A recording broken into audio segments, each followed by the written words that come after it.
Selamat pagi pemirsa. Apa kabar pemirsa TVR Parlemen dimanapun Anda berada? Berjumpa lagi dalam program TVR 09 bersama saya Alfat Rizky dan rekan saya. Tentunya pemirsa bersama saya Anggun Eltarini, dan dalam 30 menit ke depan kami akan sajikan kepada Anda sejumlah berita nasional khususnya dari sudut pandang DPR RI sebagai referensi Anda dalam memahami dinamika politik, ekonomi, sosial dan juga budaya yang ada di Indonesia. Pemirsa TVR Parlemen, inilah TVR 09 selengkapnya.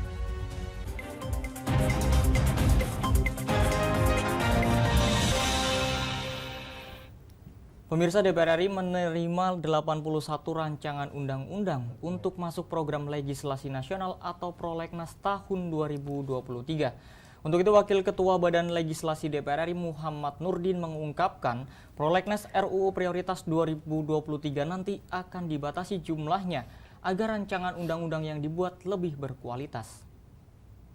Hingga Agustus 2022, DPR telah mengesahkan 12 undang-undang yang masuk dalam Prolegnas Prioritas 2022.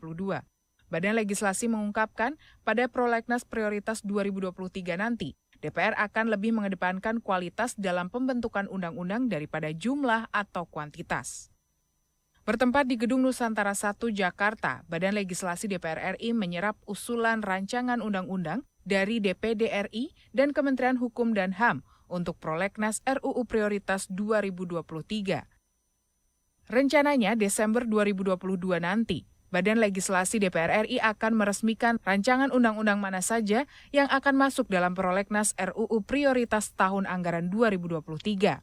Wakil Ketua Badan Legislasi DPR RI M. Nurdin mengungkapkan, Prolegnas RUU Prioritas 2023 nanti akan dibatasi jumlahnya agar rancangan undang-undang yang dibuat lebih berkualitas. M. Nurdin melanjutkan, jumlah RUU yang masuk Prolegnas RUU Prioritas 2023 akan dibahas di Panja yang akan datang. Kita melihat dari hasil, sehingga kita kan sudah sepakat ingin mencapai kualitas daripada kuantitas. Nah, ini sekarang kan kita udah sepakati masing-masing komisi cuma satu usulannya, kemudian nanti dari DPD 1 atau 2 gitu, dari pemerintah juga. Jadi kita batasilah sehingga mudah-mudahan dengan pembatasan ini produk-produk dari perundang-undangan akan lebih banyak lagi.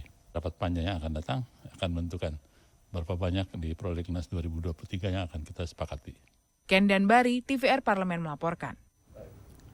Pemirsa, Komisi 8 DPR RI meminta pemerintah melakukan evaluasi sistem pembelajaran di pondok pesantren agar kasus kekerasan seperti yang terjadi di lingkungan pondok pesantren Gontor tidak terulang kembali.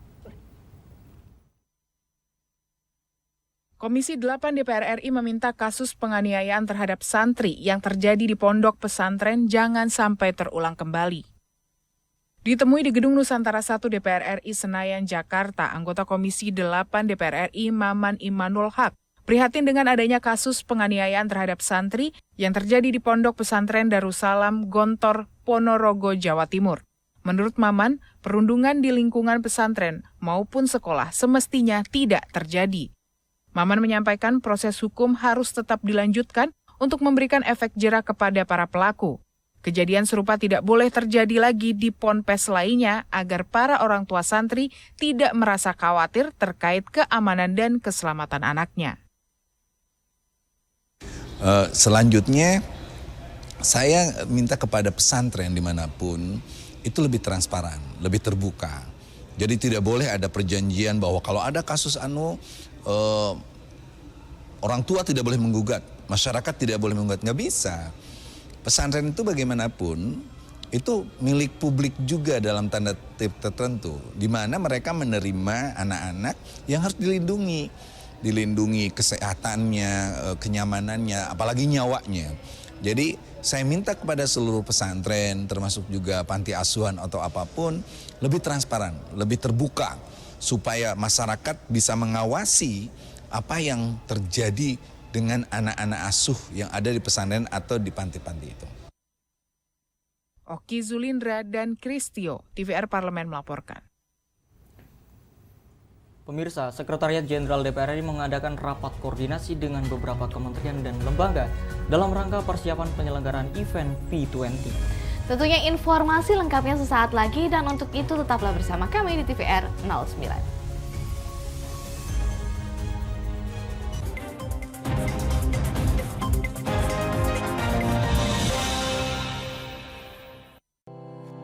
Tugas dan fungsi DPR RI sangat penting bagi negeri ini sebagai pengemban amanat rakyat.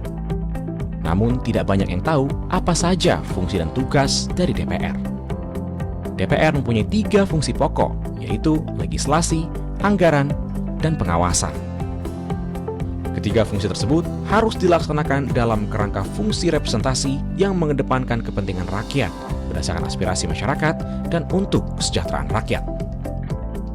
Dari fungsi legislasi, DPR RI mempunyai tugas dan wewenang untuk menyusun dan menetapkan program legislasi nasional bersama dengan pemerintah, menyusun dan membahas rancangan undang-undang, menerima rancangan undang-undang dari DPD, membahas rancangan undang-undang yang diusulkan oleh Presiden ataupun DPD, menetapkan undang-undang bersama dengan Presiden, menyetujui atau tidak menyetujui peraturan pemerintah pengganti undang-undang yang diajukan Presiden untuk ditetapkan menjadi undang-undang.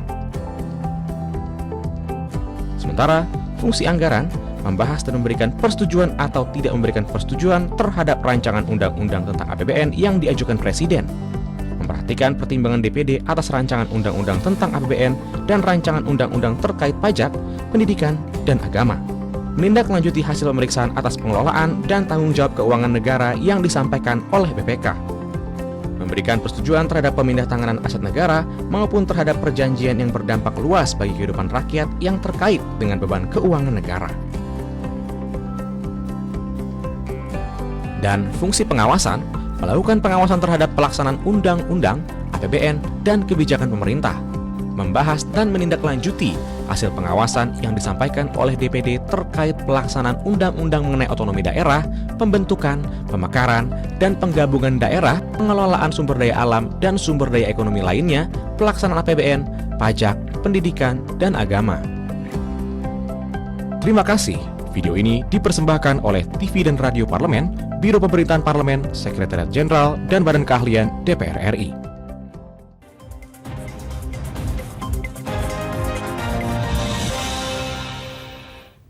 Terima kasih pemirsa, Anda masih bersama kami di TVR 09. Pemirsa, sebagai tuan rumah kegiatan P20 pada 5 hingga 7 Oktober mendatang, DPR RI melakukan persiapan teknis bersama instansi terkait untuk memastikan penyelenggaraan agenda tersebut berjalan aman dan juga lancar. Sebagai tuan rumah kegiatan P20 pada 5 hingga 7 Oktober mendatang, DPR RI melakukan persiapan teknis bersama instansi terkait untuk memastikan penyelenggaraan agenda tersebut berjalan aman dan lancar. Sekretariat Jenderal DPR RI mengadakan rapat koordinasi dengan Kementerian Luar Negeri, Kementerian Hukum dan HAM, TNI, Polri, dan BIN dalam rangka persiapan penyelenggaraan event P20. Dalam rapat tersebut, Deputi Bidang Administrasi Sekjen DPR RI Sumaryandono menyampaikan hal-hal teknis yang meliputi detail agenda, mekanisme pelaksanaan sidang, sistem pengamanan dan pengawalan harus dipersiapkan sebaik mungkin. Secara umum persiapan yang kita lakukan sudah cukup banyak gitu ya. Contohnya adalah rapat untuk persiapan penerimaan delegasi, tentunya ini harus hati-hati. Terus kemudian dari sisi keprotokoleran itu juga nanti harus dilakukan rapat tindak lanjut lagi bagaimana pelaksanaan daripada sidang agar dapat berjalan dengan lancar dan baik ya. Lebih lanjut, Sumaryandono menyampaikan perlu langkah antisipasi dalam menempatkan negara-negara yang saat ini sedang bersitegang, seperti pengaturan alur penerimaan delegasi serta tempat duduk agar sidang tetap berjalan kondusif. Sumaryandono berharap kegiatan P20 nantinya berjalan dengan lancar dan mampu merumuskan resolusi yang solutif untuk permasalahan global yang sedang terjadi saat ini. Vinita dan Arif, TVR Parlemen melaporkan. Badan Kerjasama Antar Parlemen atau BKSAP DPR RI terus melakukan sosialisasi tentang perannya parlemen dalam mendukung diplomasi soft power melalui dunia pendidikan. Kegiatan ini pemirsa dinilai relevan untuk dapat memperkuat kredibilitas Indonesia di luar negeri dan percepatan peningkatan sumber daya manusia. Badan Kerjasama Antar Parlemen DPR RI terus melakukan pendekatan melalui kegiatan BKSAPD, sekaligus melakukan sosialisasi dan edukasi kinerja DPR RI kepada mahasiswa. Dalam kegiatan BKSAPD dengan tema Optimalisasi Diplomasi Soft Power Parlemen Melalui dunia pendidikan dan pertukaran budaya, Wakil Ketua BKSAP DPR RI Mardani memberi apresiasi atas antusias yang cukup baik dari para mahasiswa. Melalui kegiatan ini, mahasiswa UNSUD berfokus pada isu pemuda dan lingkungan hidup. Respon mahasiswa UNSUD bukan cuma tidak kalah, bahkan sangat fokus kepada dua isu itu, pemuda dan lingkungan hidup, yang keduanya memang menjadi salah satu target utama di isu internasional itu, youth and climate change. Sehingga tadi kita banyak berbincang, kurang, makanya akan insya Allah dilanjutkan dengan teman-teman ada yang mau magang atau mau diskusi lebih jauh di DPR. Sementara itu, Rektor Universitas Jenderal Sudirman, Ahmad Sodik menyampaikan, pihaknya siap mendukung BKSAP DPR RI agar bisa memfasilitasi peluang-peluang bagi mahasiswa. Para mahasiswa menjadi tahu, memahami, dan mendalami fungsi dan tugas parlemen, serta belajar tentang diplomasi soft power dari dimensi pendidikan. Turun ke Universitas Jenderal Sudirman dan banyak sekali sharing yang diberikan kepada mahasiswa. Dan mahasiswa sungguh luar biasa, banyak respon. Mudah-mudahan nanti akan berlanjut kembali. Dari Jawa Tengah, Arif Naka, TVR Parlemen, melaporkan. Kita beralih ke informasi selanjutnya pemirsa. Pemerintah secara resmi menaikkan harga bahan bakar minyak jenis Pertalite, Pertamax, dan Solar sejak Sabtu 3 September lalu. Untuk itu Komisi 7 DPR RI menilai penyesuaian harga ini harus menjadi perhatian pemerintah untuk mengembangkan energi baru terbarukan. Meski sudah menaikkan harga BBM, pemerintah menyatakan harga yang berlaku saat ini belum termasuk harga keekonomiannya. Anggota Komisi 7 DPR RI meminta pemerintah mengkaji kenaikan harga BBM karena belum diimbangi dengan komitmen pemerintah dalam transisi energi untuk menekan konsumsi energi dan emisi karbon. Dalam rapat paripurna DPR RI beberapa waktu lalu, Ratna Juwita berpendapat kenaikan harga BBM bukan merupakan solusi atas krisis energi dan tidak menekan konsumsi dari energi fosil. Di sisi lain, masyarakat juga yang terkena dampaknya. Menurut Ratna, pemerintah seharusnya memanfaatkan momentum ini untuk melakukan transisi energi fosil ke energi baru dan energi terbarukan. Mau kemana kita tentang ketahanan dan kedaulatan energi? Padahal kita memiliki resource yang sangat luar biasa, baik itu energi fosil maupun energi baru dan terbarukan. Untuk bisa meraih 23% bauran energi baru terbarukan di 2025 mendatang. Belum lagi komitmen kita untuk mewujudkan net zero emission di tahun 2060 mendatang. Ratna Juwita juga menyoroti kebijakan Bansos 24,17 triliun rupiah sebagai pengalihan subsidi BBM yang dibagi dalam 3 skema. Ratna meminta seluruh bentuk bansos tersebut didistribusikan dengan baik dan tepat sasaran pada masyarakat yang benar-benar membutuhkan. Teresia Butar-Butar, TVR Parlemen melaporkan. Pemirsa, revisi rancangan Undang-Undang Sistem Pendidikan Nasional atau Sisdiknas menuai kritik publik karena minimnya keterlibatan publik hingga dugaan adanya pasal-pasal yang menghapus substansi penting. Dan tentunya informasi lengkapnya sudah kami siapkan di pembahasan selanjutnya untuk ditutup bersama kami di TVR 09.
Pemirsa, kembali di TVR 09.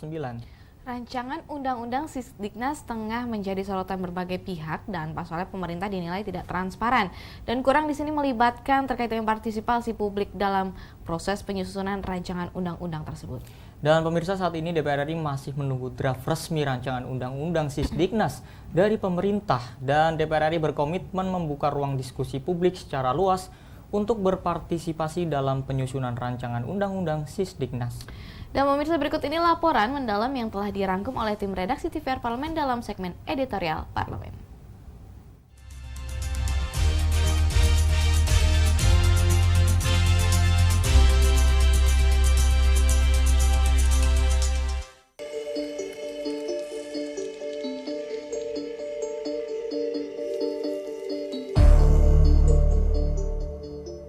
Belum lama ini, Kementerian Pendidikan, Kebudayaan, Riset, dan Teknologi atau Kemendikbudristek resmi mengusulkan revisi atas Undang-Undang Nomor 20 Tahun 2003 tentang Sistem Pendidikan Nasional atau RUU Sisdiknas. Kenyataannya, sejumlah organisasi guru dan tenaga pendidik justru meminta agar rancangan Undang-Undang Sisdiknas yang baru ini ditunda karena dinilai tergesa-gesa dan tertutup terhadap partisipasi publik. Rancangan undang-undang ini juga menggunakan prinsip Omnibus Law dengan memadukan undang-undang yang terkait seperti Undang-Undang Guru dan Dosen dan Undang-Undang Pendidikan Tinggi. Melingkupi sektor pendidikan dan riset, Wakil Ketua Komisi 10 DPR RI Abdul Fikri Fakih mengatakan, pasal tentang tunjangan profesi guru harus ada dalam rancangan Undang-Undang Sisdiknas untuk memastikan komitmen pemerintah dalam meningkatkan kesejahteraan guru. Payungnya harus jelas. Kalau nggak ada payungnya, wah ini gawat ini, berbahaya. Sebagaimana kekhawatiran mereka ya nanti akan terjadi. Jadi harus diyakinkan begitu.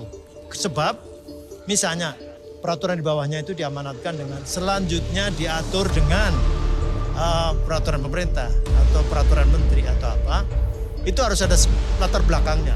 Sudah ada paparannya di sini. Nanti PP-nya nggak boleh kemudian melenceng dari undang-undang. Berapa banyak aturan di bawahnya yang bikin geger, bikin repot gara-gara tidak sesuai dengan latar belakang munculnya pasal-pasal dalam undang-undang. Sementara itu, Wakil Ketua Komisi 10 DPR RI Agustina Wilujeng Pramestuti mengaku, saat ini DPR RI masih menunggu draft resmi rancangan Undang-Undang Sisdiknas dari pemerintah. Ia menegaskan, DPR RI berkomitmen membuka ruang diskusi publik secara luas untuk membahas rancangan Undang-Undang Sisdiknas. Jika kepentingan guru dan persoalan pendidikan belum masuk dalam draft rancangan undang-undang, Komisi 10 DPR RI akan tetap mengakomodir kepentingan stakeholder pendidikan melalui RDP maupun RDPU dengan masyarakat secara terbuka. Kita di sini mewakili guru se-Indonesia. Bahkan yang kita tadi sore menjadi keputusan dengan Mendikbud adalah tenaga kependidikan. Nanti akan kita masukkan di dalam undang-undang. Kita akan fight untuk itu karena tenaga pendidikan itu penting sekali. Tenaga kependidikan itu termasuk tenaga untuk asisten laboratorium, tenaga perpustakaan. Pelibatan publik dalam pembuatan draft naskah akademik Undang-Undang Sisdiknas terus disuarakan oleh Komisi 10 DPR RI.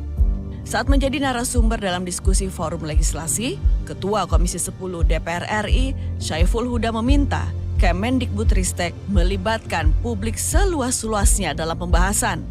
Selain itu, menurutnya, untuk meningkatkan kesejahteraan guru, pasal tentang tunjangan profesi guru tidak boleh dihilangkan.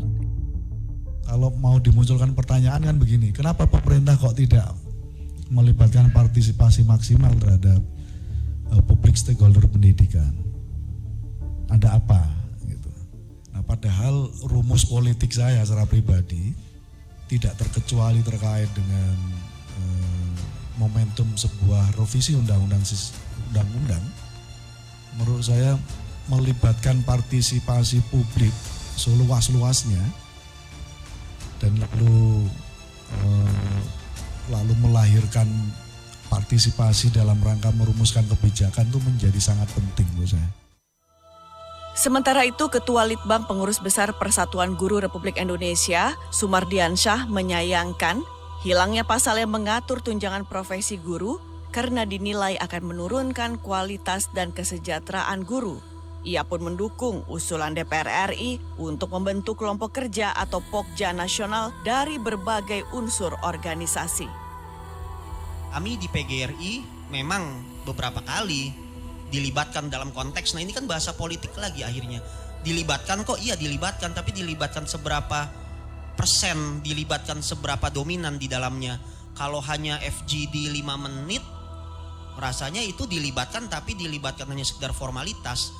Lalu kami juga tidak dilibatkan ketika pasal-pasal itu dikaji dari satu poin ke poin yang lain, membuat sebuah konstruksi dan sebagainya.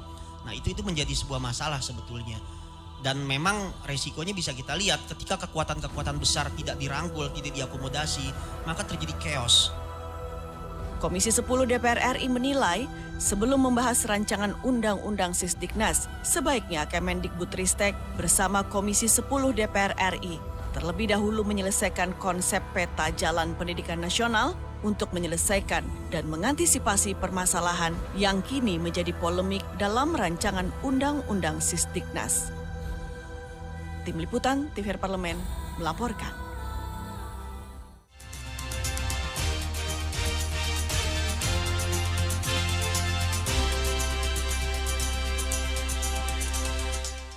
Pemirsa, di Museum Nasional Indonesia ada wahana baru di mana terdapat ruang 3 dimensi yang dapat membuat pengunjung seolah-olah berada di dalam video yang ditampilkan.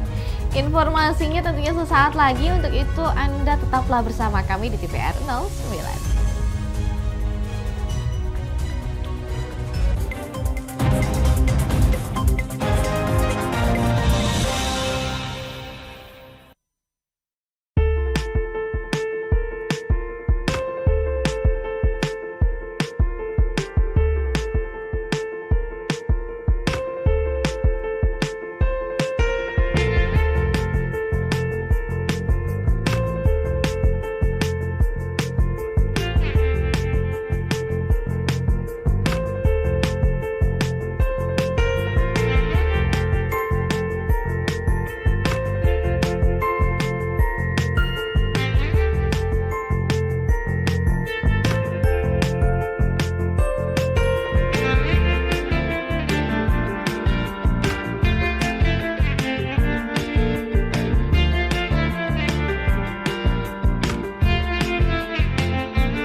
Terima kasih pemirsa, Anda masih menyaksikan TVR 09. Mulai pertengahan April 2022, Museum Nasional Indonesia menampilkan wahana baru dan di sini pengunjung akan merasakan pengalamannya di mana nanti interaktif dan mengenali sejarah peradaban Indonesia lewat teknologi imersif. Dan pemirsa, teknologi imersif merupakan sebuah teknologi informasi 3 dimensi di mana seluruh dinding dan lantai diproyeksikan gambar yang bergerak yang dilengkapi dengan tata suara sehingga pengunjung dapat merasakan pengalaman yang unik dan juga menarik. Berikut ini liputannya dalam segmen Intips, Informasi dan Tips.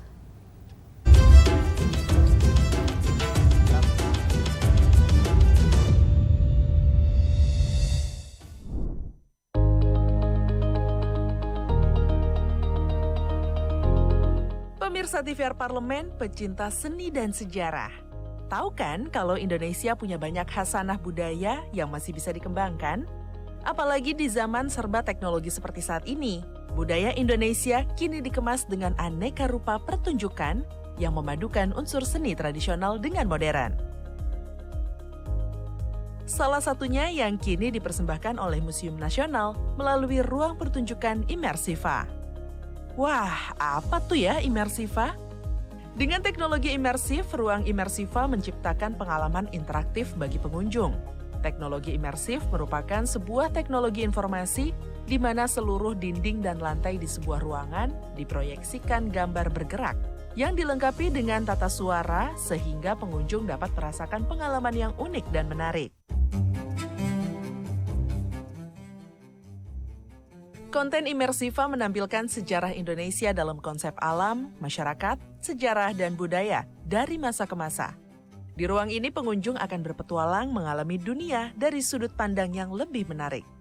Keseluruhan gambar dan penyajian di ruang Immersiva menampilkan ornamen dan bentuk-bentuk budaya Nusantara dengan musik yang diaransemen modern dan melibatkan audiovisual untuk menciptakan sensasi pengalaman unik, terutama penglihatan, suara, dan imajinasi melalui bantuan teknologi digital. Melalui ruang Immersiva, para pengunjung diharapkan dapat terinspirasi dan menjadikan sejarah nasional sebagai bagian dari sejarah personalnya. Wahana baru ini diharapkan dapat membuat pengunjung belajar dan mendapatkan pengetahuan budaya dengan cara yang menyenangkan. Untuk masyarakat, khususnya generasi muda, dapat memiliki kesadaran dan pemahaman akan kekuatan budaya Indonesia dengan cara yang lebih modern. Hal tersebut akan membantu generasi muda untuk memahami jati dirinya dan menyadari potensinya sebagai bangsa yang besar yang mampu bekerja sama dan hidup berdampingan dengan berbagai bangsa di dunia. Museum Nasional atau yang juga dikenal sebagai Museum Gajah terletak di Jalan Merdeka Barat, Jakarta Pusat. Museum Nasional menyimpan aneka karya dan peninggalan mulai dari arkeologi, sejarah, etnografi, dan geografi bangsa Indonesia. Nah, bagaimana pemirsa TVR Parlemen? Apakah tertarik untuk berkunjung ke Museum Nasional? Jangan lupa untuk memesan tiketnya secara online terlebih dahulu ya.